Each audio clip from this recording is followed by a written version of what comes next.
Assalamualaikum warahmatullahi wabarakatuh.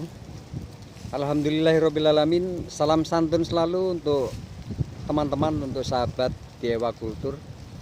Semoga Allah selalu senantiasa melimpahkan hidayah, inayah, maghfirah, kemurahan-kemurahan rezeki, keselamatan, layah tasib, dan selalu dimudahkan segala urusannya oleh Allah, oleh semesta, dengan segala bentuk vibrasi dan afirmasi yang kita ciptakan.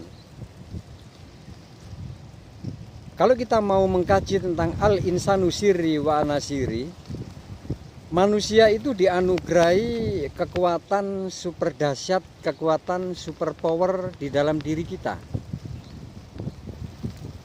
Banyak pilihan-pilihan tentang energi apa yang mau kita gunakan, energi apa yang mau kita fungsikan di dalam kehidupan kita. Ada orang-orang yang memilih tentang energi kesaktian, energi kanuragan, energi tentang olah kewaskitan. Banyak orang-orang yang memilih demikian. Dan kenyataannya para mereka berhasil apabila melakukan dengan sungguh-sungguh. Lalu ada para ahli tirakat, para orang-orang torekot, hakikat, ma'rifat, yang mengfungsikan tentang kekuatan energi di dalam diri, itu untuk banyak tahu tentang makna, tentang intisari kehidupan, intisari tentang apa itu perintah, intisari tentang apapun, tentang eksistensi kehidupan ini. Jadi kalau kita tahu bahwa di dalam diri manusia itu dipotensikan tentang kekuatan energi sebagai pilihan tentang kehidupan, yang pasti setiap sebab, setiap akibat pasti ada sebabnya. Kalau kita memilih tentang kekuatan energi kita difungsikan untuk apa, yang pasti kita akan tahu tentang akibat yang kita terima. Di dalam setiap penyampaian, Ewa Kultur menyampaikan tentang motivasi kehidupan, tentang ayat-ayat kehidupan, tentang cara memaknai filosofi hidup sendiri, memaknai tentang metafora kehidupan, tentang ayat-ayat yang gumelar di jagat raya ini. Yang sering saya sampaikan, kalau kajian ini hanya kita merujuk kepada teologi yang kita mengikuti dengan ketaklitan tanpa kita itu berpikir secara jauh, tanpa kita itu mengambil tentang bukti-bukti apa yang kita lakukan. Contoh kecil, beberapa hari kemarin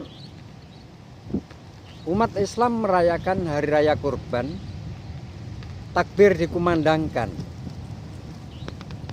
Sedangkan rangkaian dari kalimat takbir Allahu Akbar sampai ke la ilaha illallah, ini kalau kita mau mengkaji inti di dalamnya, itu mengandung ilmu yang sangat dalam sekali. Contoh hal kecil lagi, di dalam ilmu adzan, rangkaian adzan, yakni kalimat-kalimat adzan, itu mulai dari Allahu Akbar pertama sampai ditutup dengan kalimat tauhid, kalimat la ilaha illallah. Semuanya kalau kita mau membuktikan di dalam kehidupan, itu mengandung rahasia yang sangat besar sekali. Dua rahasia yang sering saya sampaikan tentang hayya 'alas sholah dan hayya 'alal falah, yakni perintah tentang sholat dan perintah tentang mencari kebahagiaan.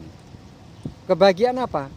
Kebahagiaan dohiriyah, kebahagiaan batiniyah.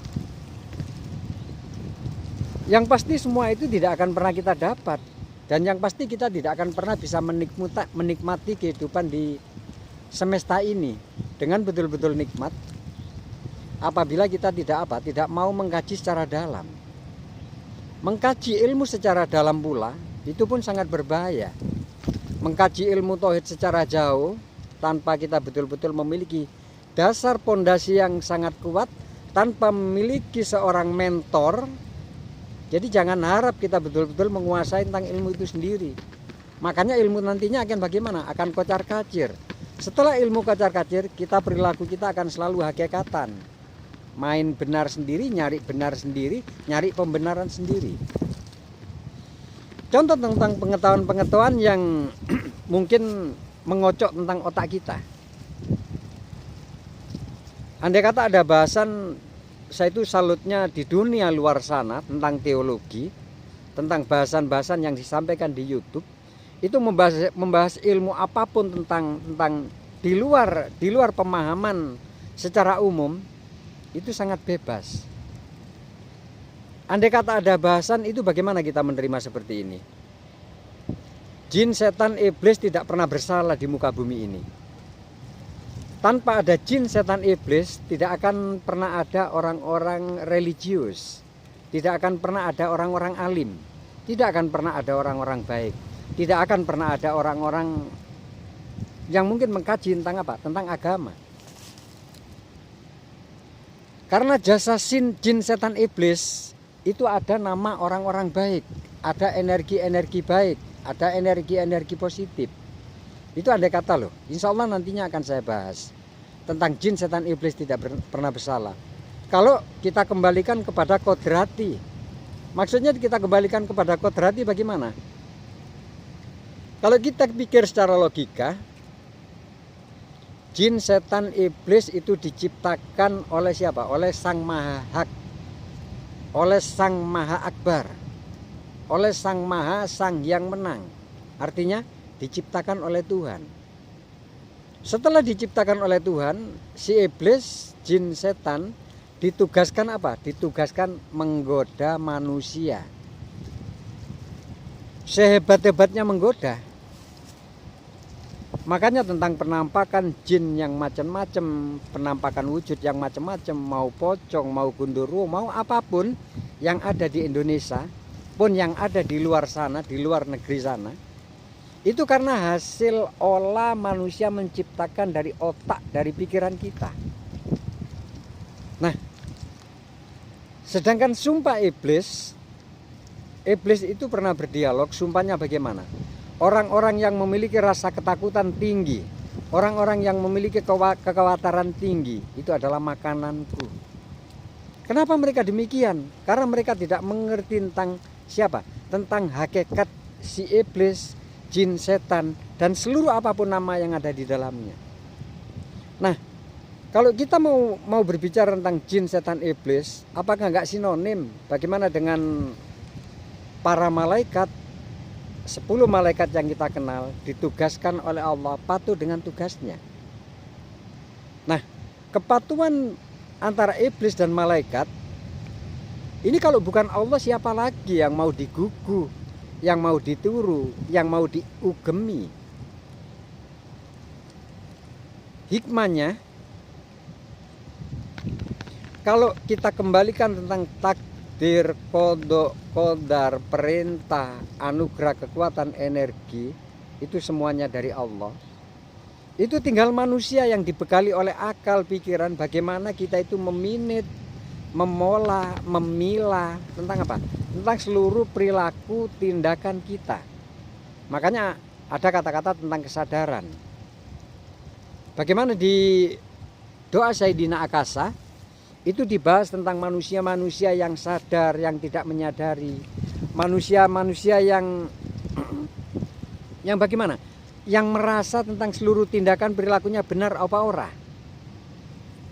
Kalau sejauh kita pikir, lebih jauh kita pikir, apakah benar kita itu menjadi umat Islam yang benar-benar tunduk, sujud, sungkem, sembah, bakti kepada Allah? Atau Allah hanya dicandikan kambing hitam? Kalau iblis jelas budanya menggoda. Manusia yang memiliki kebiasaan-kebiasaan, yang memiliki habit seperti itu tersimpan di dalam otaknya, maka manusia adalah makanan para iblis. Gampang, simple, dan sampai kapanpun tanpa muncul kesadaran yang sangat dalam dirinya, tidak akan pernah kembali kepada kodrati sebagai jati diri manusia. Ini udah rumus semesta. Makanya jin, setan, iblis sebagai energi negatif. Lalu andai kata jin, setan, iblis ini dimusnahkan oleh Allah, energi negatif habis, yang ada energi positif di semesta ini. Yang nggak lucu kehidupan ini. Orang semua baik, orang semua begitu. Nggak ada yang jelek. Lalu bagaimana tentang sebutan? Bagaimana tentang nama-nama? Benang hitam yang bisa diambil hikmahnya. Kalau kita mungkin menjadi orang-orang yang berperilaku seperti santri, seperti islami, sholat ketakwaan kita masih bisa kita jaga. Alangkah indah kalau kita dalam hidup itu tidak kemelente. Saya banyak membuktikan orang-orang yang baru kemarin sore masuk Islam, mengerti tentang Islam, belum paham tentang alif ba ta, sudah kemelente di dalam kehidupan, sudah sok Islamnya, sok sucinya.